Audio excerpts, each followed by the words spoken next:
Hello everyone and welcome to episode 200 of Knowing Wheel. Yes, Jamie and I return with a very special show to announce this celebration. We're back previewing the Mexican Grand Prix. That's just the way things have lined up. We might do a special show when we can. But Jamie, first of all, how are we doing, sir? I'm good, yes. Middle of a triple header, so that's always fun. Plenty of Grand Prix action. No sprint this week, of course, but Mexico is always a good event. Whether it's a good race or not is a bit hit or miss, but yeah, hopefully it's a good one. And obviously we've got a championship fight. It's really on. So yeah, it should be good.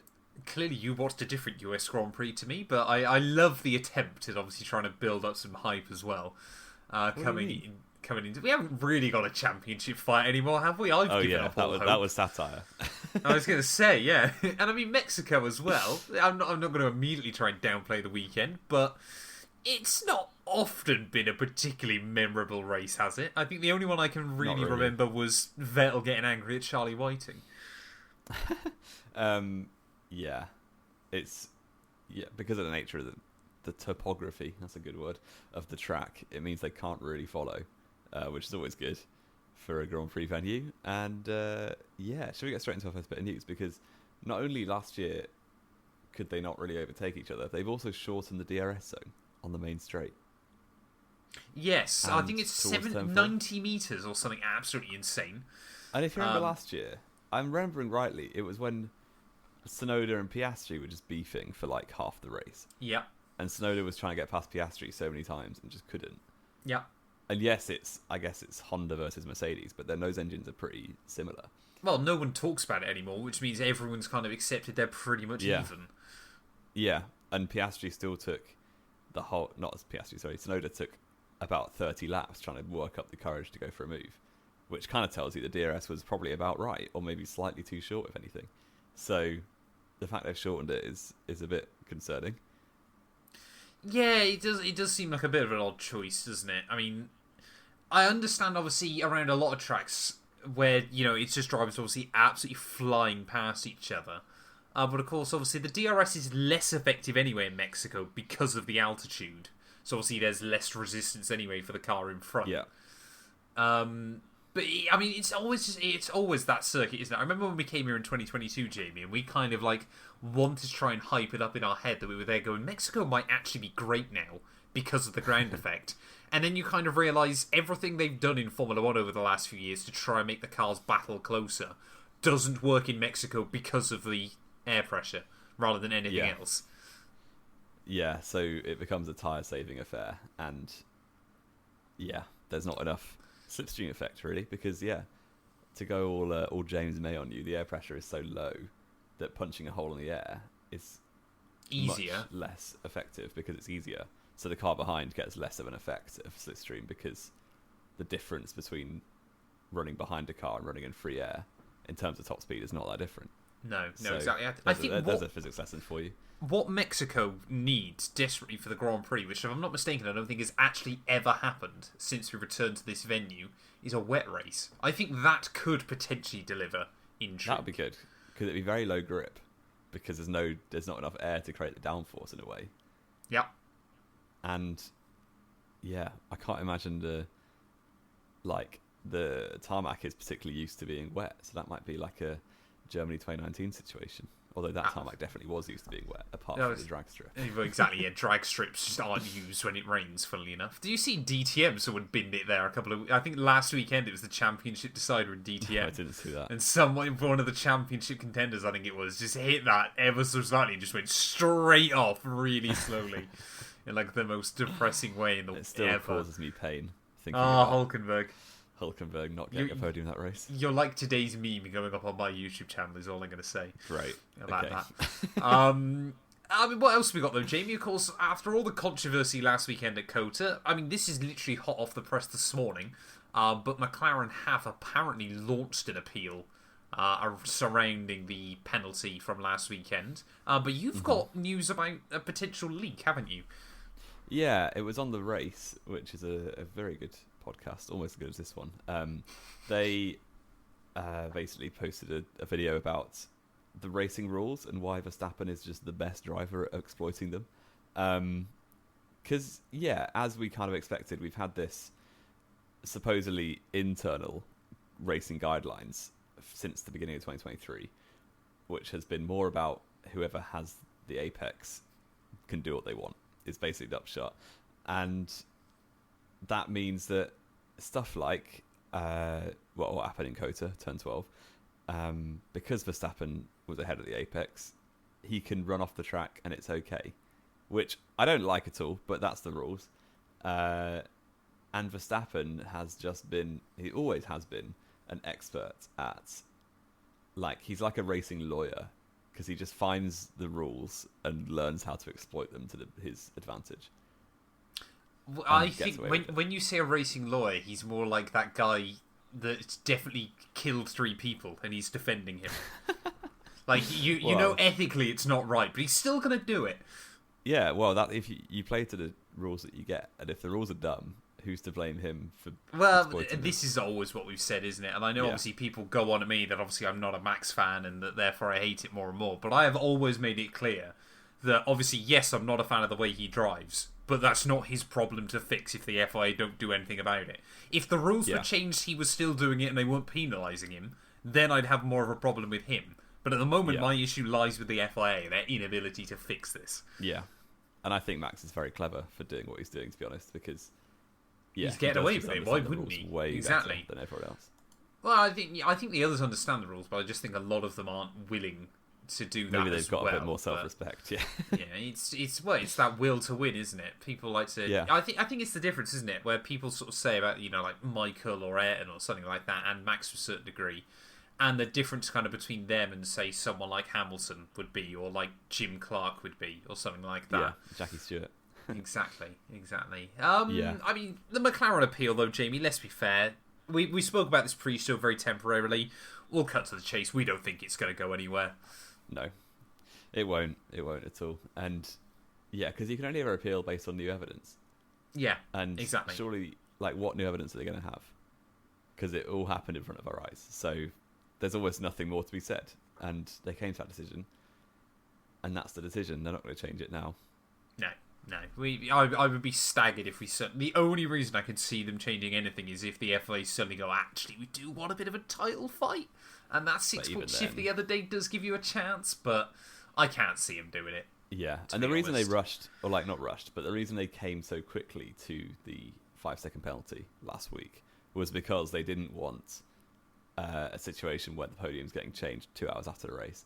Exactly. So they don't want the podium changed 7 days after the race either. No.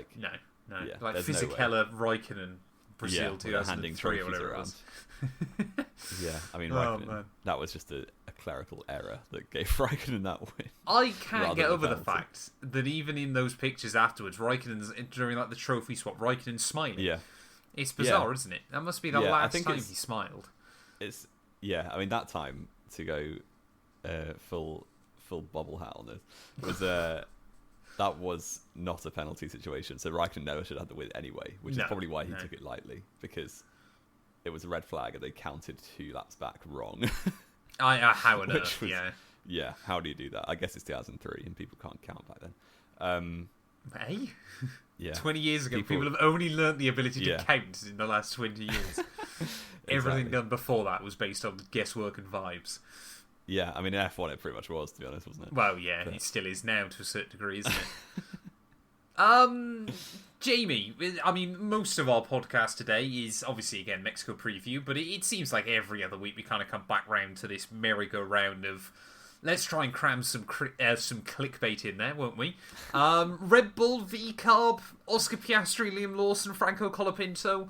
There's lots of rumours going around, isn't there, again? So I think we should probably talk about those.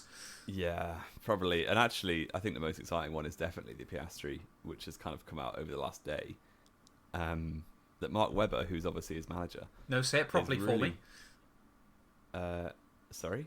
Mark Webber. Thank you. Yeah.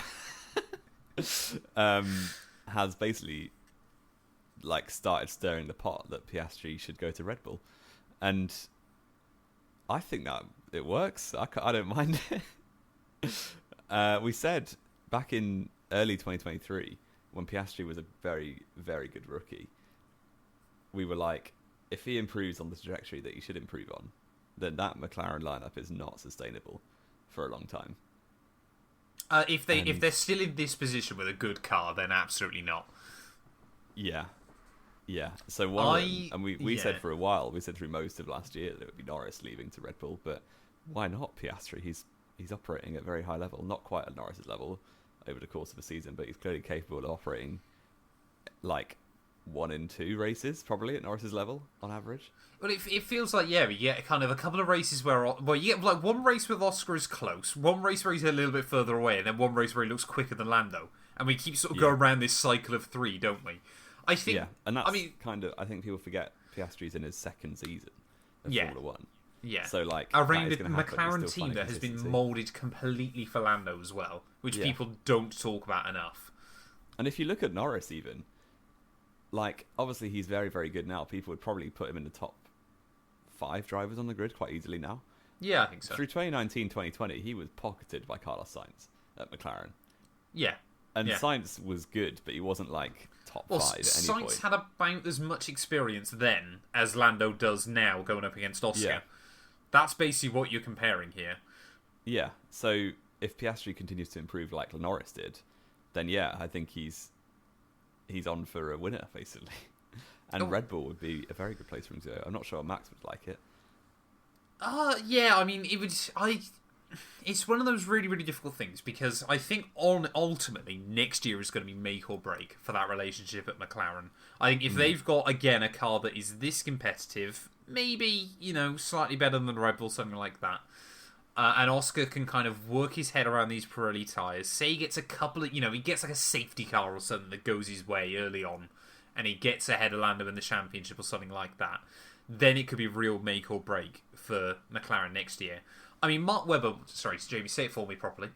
Mark Webber, he will be, obviously, just, I would have thought, down at Red Bull, completely steering the angle of, you've lost this Constructors' Championship because of Sergio Perez. We're going to win this Constructors' Championship through having Oscar Piastri as the second driver. That could be you in the future again. And, for Red Bull as well, I think if they are genuinely worried about Max not being there longer term, McLaren have built their team up around around Lando even.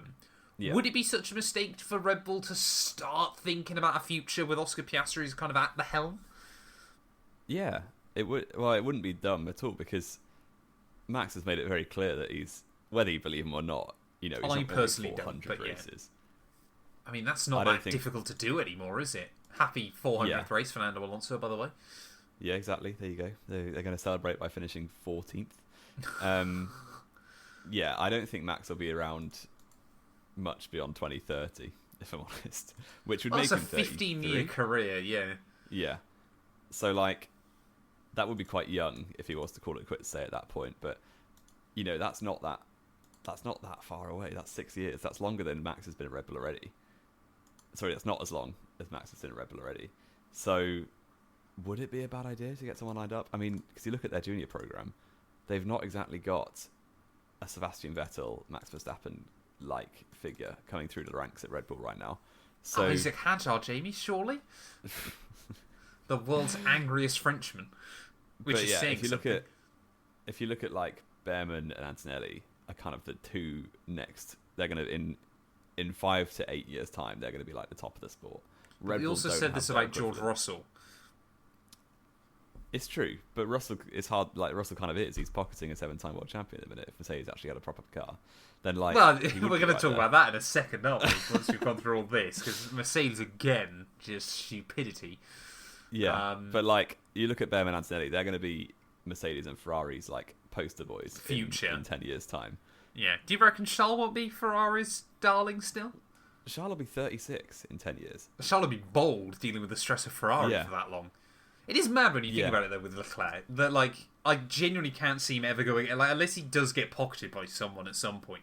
I genuinely can see him having, a 20-year career at Ferrari and nothing to show for it. Well, he's already...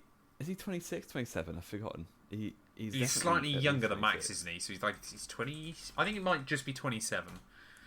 Yes, he turned 27 last week, actually. Happy birthday, Charles Leclerc. Oh, there you go. Finished. Yeah, so, Behrman is 18, so there's 9 years between them there.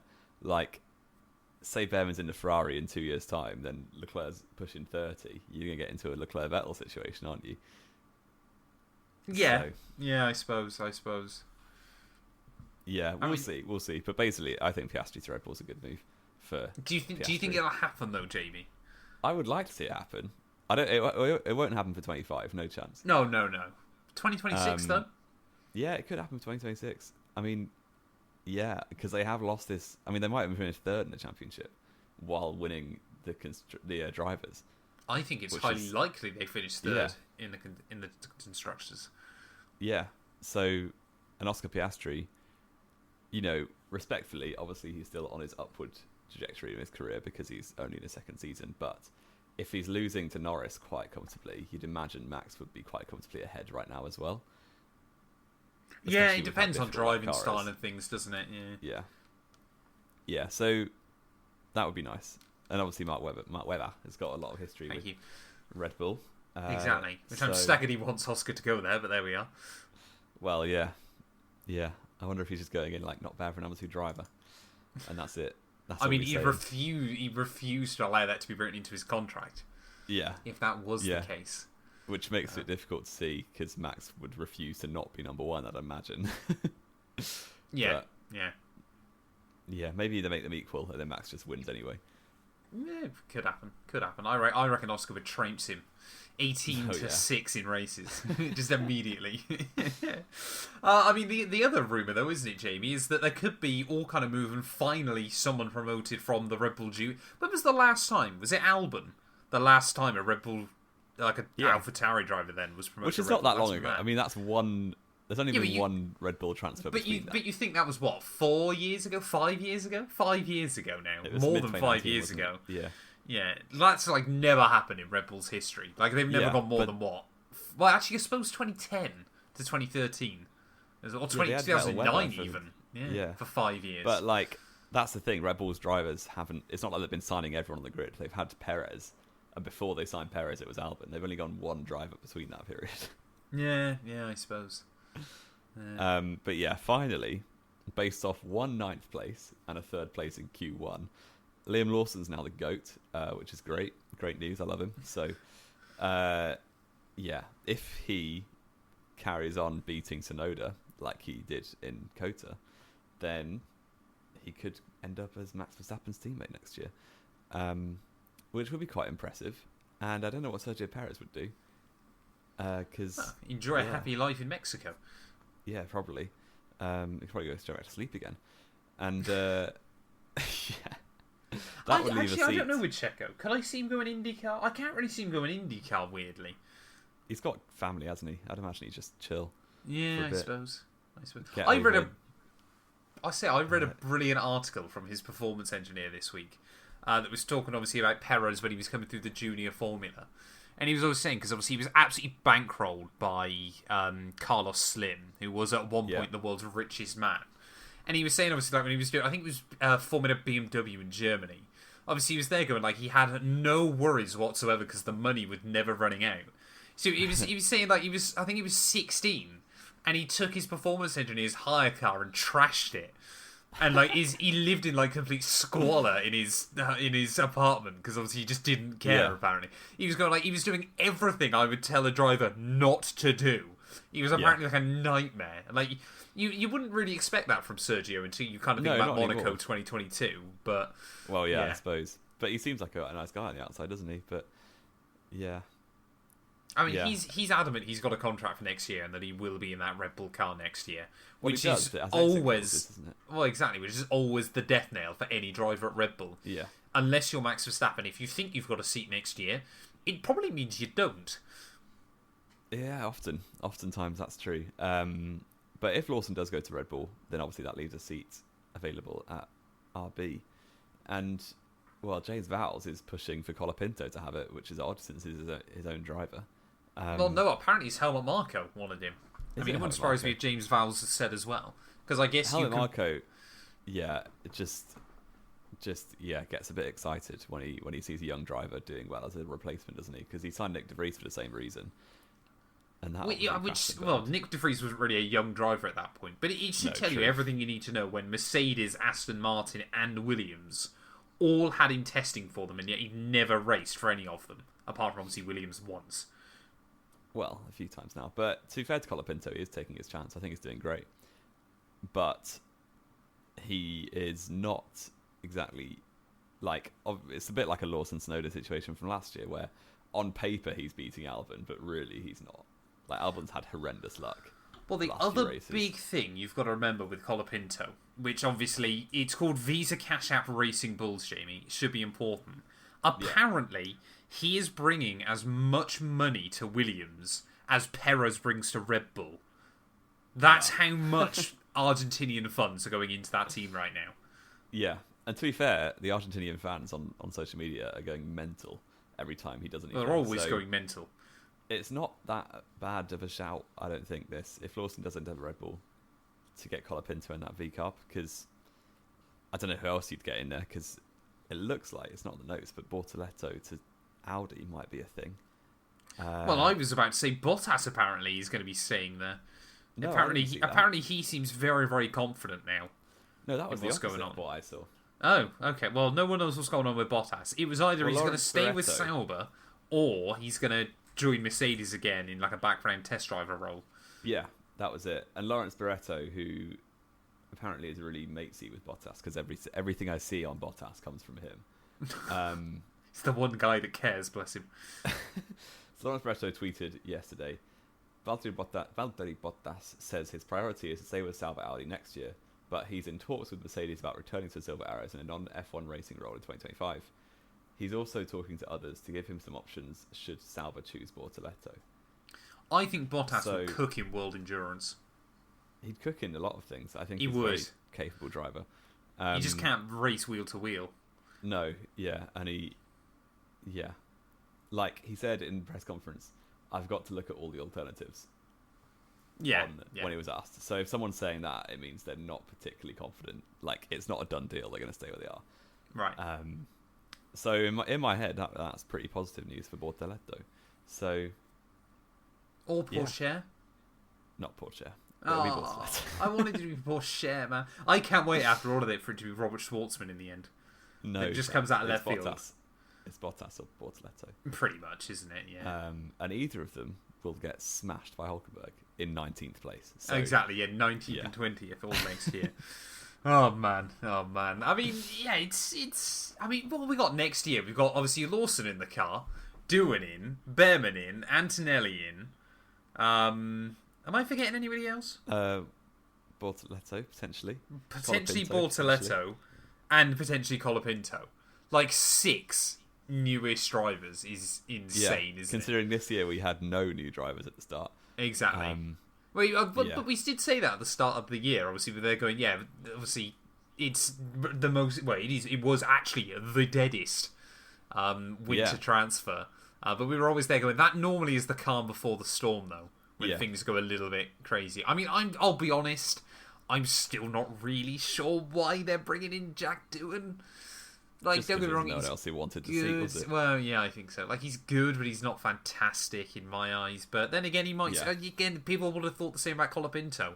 It really is a bit difficult to predict now, isn't it? Who's actually going to fire up and who isn't? Good or not?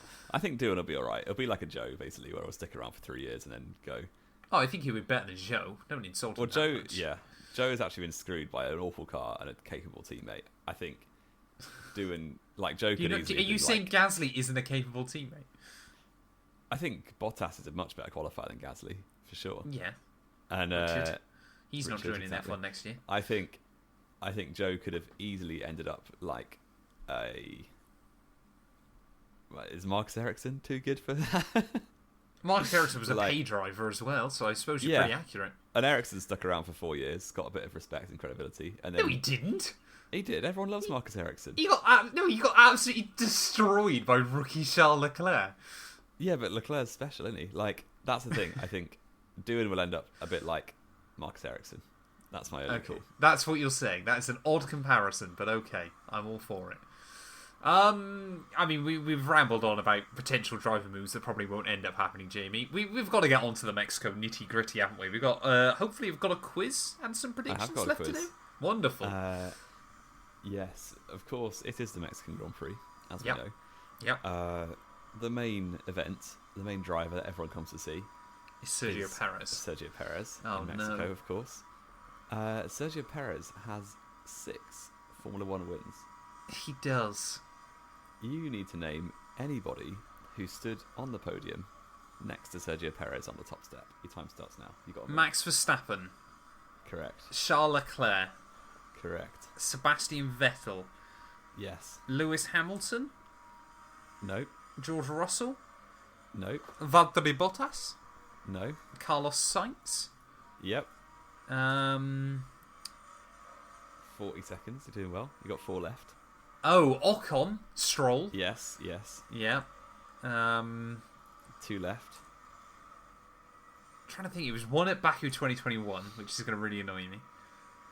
Correct. It wasn't Ricciardo or Norris or someone like that, was it? No. No. 20 seconds. Who was it? Can't have been Hulkenberg. Lol. Cheers. You got Who would have been 12 alongside him? seconds.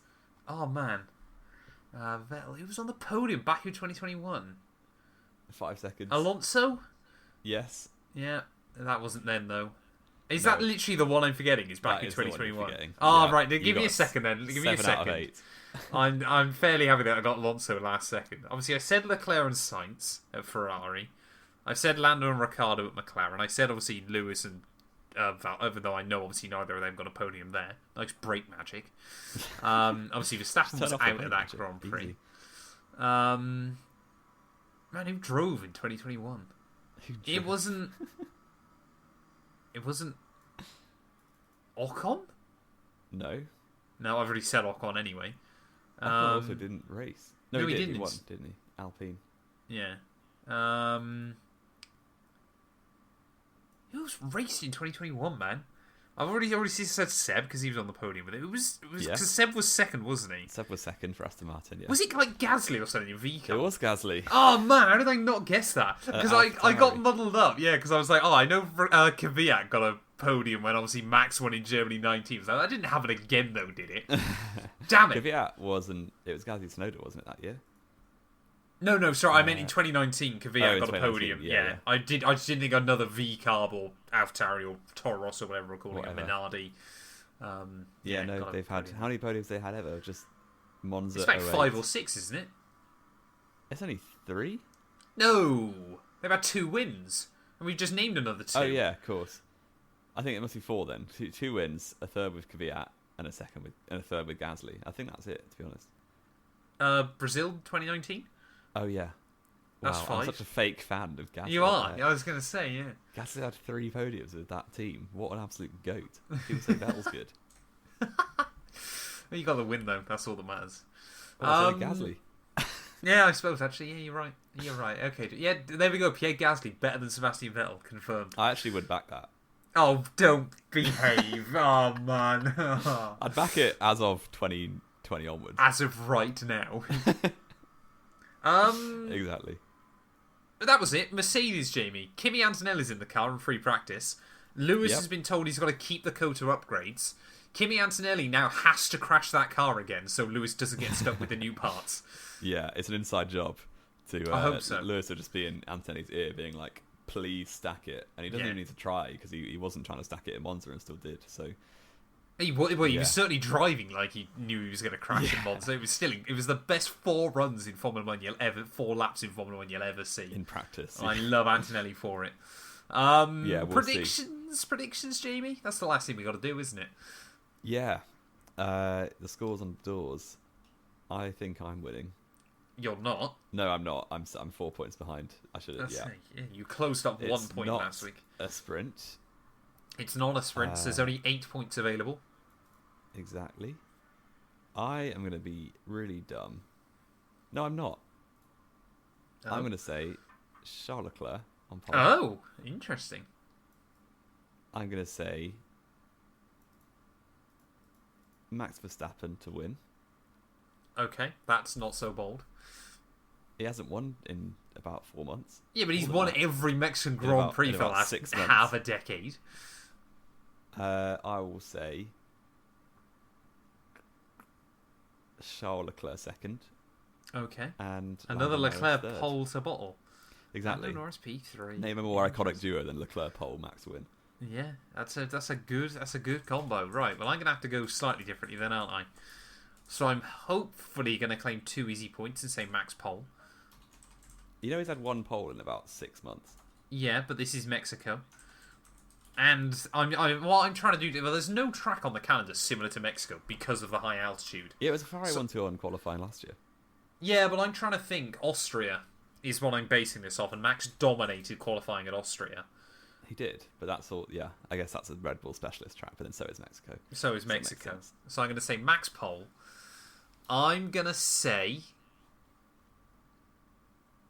I'm going to have to go the opposite of you, and it's so stupid. Actually, no, I won't. I'm going to say Lando Norris win. I'm going to say Max P2, Charles P3. So we've guessed exactly the same podium, just in a different order. No Perez on the podium. I mean, he hasn't had a podium in about a year, has he? So... Has he ever been on the podium? Oh, no, he did get a podium once in yeah. Mexico, didn't he? Yeah. Yeah, when he definitely should have beaten Hamilton, but didn't. Yes. Was that... No, I thought he did beat That was Hamilton in 2021. No. No, did he not? Oh, fair enough. No, he didn't. And it would have massively helped the championship if he did, but what a fraud. I mean, we won the championship anyway, so it doesn't matter. Well, Michael Massey won the championship, but yeah, that's the important bit. Have we got anything else to add, though, Jamie, before we go down that rabbit hole yet again? Do you think it goes to Abu Dhabi? When do you think that's win the championship? It'll be done in Qatar Sprint again. It's going to be one of so those. funny. It's going to be Max really winning weird. it back-to-back years at a sprint. Because that's the Qatar way sprint maths race. works. And that'll be 4 championships in a row that have been won under dubious circumstances. Exactly. Where he hasn't won in a normal Well, because he had Japan, where Johnny Herbert announced it in the press conference. Because Charles got a penalty. Yeah, and then you had... And that was Japan Sprint as well, where he last didn't year. know how to do the points properly. Exactly. Yeah. And then the sprint race, where Piastri won it. Yeah. We'll see. It could Absolutely happen. I'd laugh a lot if he won it in Qatar. I mean, it probably will. I reckon that's what 60. Well, you need a 52-point buffer going into the final 2 races, which I think he'll do. Thank you all, as always, so much for listening. If you have enjoyed, please do make sure and leave a like. Get yourself subscribed. We're trying to hit 1,000 subs still. I'm going to keep banging that drum. We're more than 3/4 of the way there now. And I mean, yeah, Jamie as well. I'd like to thank you for sticking around for 200 episodes of this show. Yeah. We were never talking thought about we'd get this this far. Exactly. We started this in 2021 as like a little bit of a COVID lockdown fun side project. And here we are now, 3 years later, still going strong. Thank you all. And we'll be back next week to talk about how on earth Pierre Gasly got another win. But this time for Alpine. Wild.